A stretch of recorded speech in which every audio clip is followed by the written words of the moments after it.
Hello, welcome to my follow-up review for the OMM trail shoe. You've seen that I had some initial thoughts, which were very initial. They were basically my first thoughts of taking out that shoe straight out of the box, did a run, recorded a little chat, and that's on Instagram. And I might try and put this on YouTube if I can figure that out. So I just wanted to give you a bit more kind of just discuss them a little bit more now that I've had plenty more miles put into this. So now I'm on about 50 odd miles, and the shoe's holding up really well in terms of nothing's falling apart, which is a good start. I think for any kind of trail or fell shoe. In terms of the uppers, really light, drain really well. You'll be able to see, if I can get my hand in here, see how thin they are. See, hello. So these are really lightweight, I think, anyway. And like I say, they drain really quickly, and they fit the foot really well.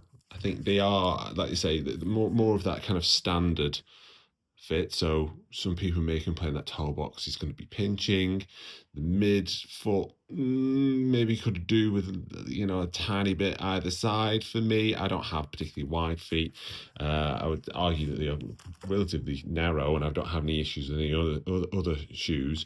But as a trail shoe, again, you could argue more hard pack running, maybe potentially longer distance, maybe a slightly wider choice might be better. So these do come in the standard, and then also the wide, which again, if you're covering longer distance, maybe a better fit for you. As I say, the uppers have been great in terms of the material, like no rubbing. This heel cup is quite strong and goes up quite high, so it may irritate some people's Achilles, but I didn't have any issues at all. I found it to hold my ankle nicely. The only movement I had with the uppers it was sliding forward, and that's something that I've had issues with since sort of day one, since putting them on. Tried different lacing. It has quite an innovative kind of lacing system. As you can see, it's got these extra bits here. You can actually remove these and then just use the eyelets that it has obviously built into the uppers, but this just means that it pulls much more over the top of the foot, which again, depending on your arch, whether you've got a high or a low arch, that may cause issues here just at the top of your foot. I didn't have any issues apart from this banging my toes against the end of it. Still haven't figured out what to do with that, and that's a major issue for me. Is that sliding, because obviously going downhill just keeps cracking my toenails and at the ends of my feet on there.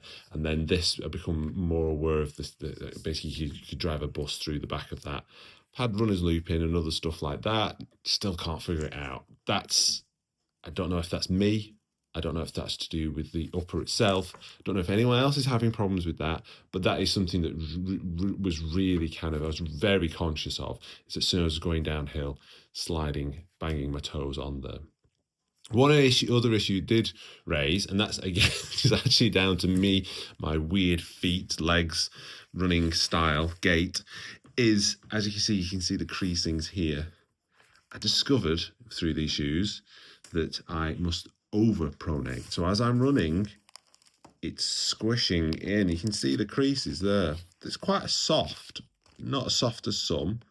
Certainly not as solid as the midsole on the fell shoe, but you can just see where it's sort of not collapsing, but you can see that crease where the pressure of my foot is meeting. So I found that as I'm running, this is happening. My foot is rocking inwardly.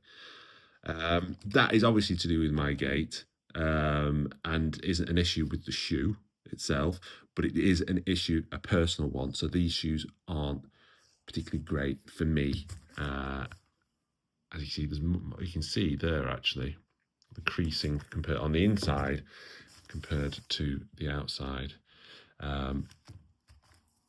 again, my fault, not the shoe's fault, but they're just not right for me. And that's what I found now that I've had put in plenty more time in there, is that this midsole is the biggest issue that I have, and that's to do with my running style. Obviously, I think, as like I say, as a shoe, it's a great addition to the market.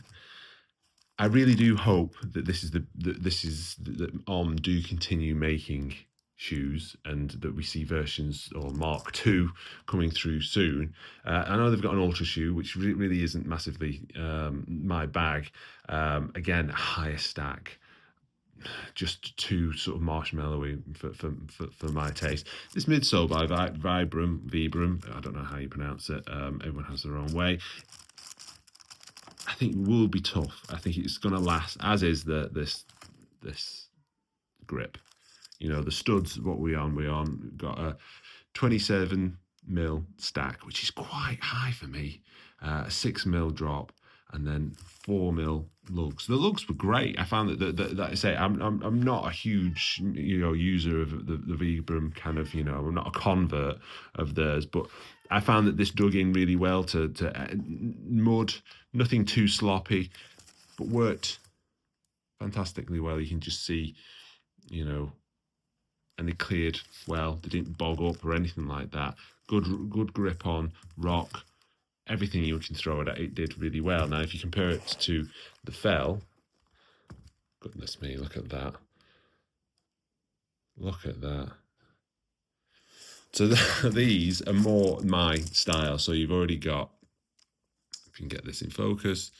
Ooh. So we've got a 23.5mm stack. So already a little bit more sort of low profile.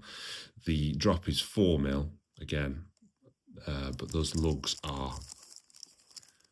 they are beasts, aren't they? So I think, the Fell shoe is definitely one that I really love. The trail shoe is just this midsole. This midsole is not doing it for me, and that's my running style. It's my gait, obviously. But as a trail shoe, great addition. The uppers, the materials are lightweight, really soft, great straight out of the box. I do like them. I love the fact that, they're not to everyone's taste, but they are, they've certainly made a statement. They are getting people talking about the shoes. And I think that's brilliant. I think, let's say, supporting brands like OMM, Innovate, Ron Hill, who are making shoes specifically for, fell running, absolutely all about that, and supporting them.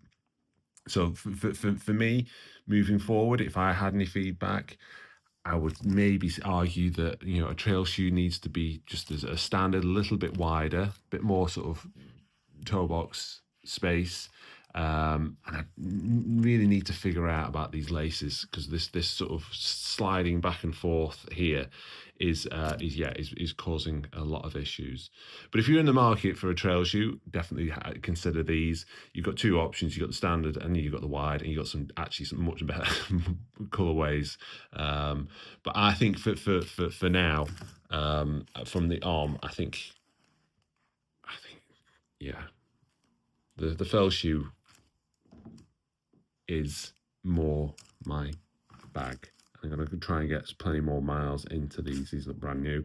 But yeah, there you go. My thoughts on the OMM trail shoe and the Fell shoe. Definitely worth considering if you're in the market for something new. Great to hear your comments, and best of luck. And if you haven't heard my interview with Mike Boston, the designer of that, it is really worth listening to. Great guy, really gives loads of insight, not just into the design of these shoes, but how he worked with Vibram, how he worked with OMM, working with different runners, and also different brands over the years, and what he thinks the future of kind of off-road running will be. So definitely try and have a listen if you can. Like I say, great guy. It was a great guest. And again, if version 2's out, I wouldn't hesitate having them on to hear what the future developments are. I think OMM are definitely one to look for. And it's, again, brilliant that they're investing in fell running and making shoes specifically for us. Anyway, that was a lot of hot air. I'm under 10 minutes. Pretty good. Anyway, might do more of these, might not, depending on what the feedback is. Anyway, thanks for listening.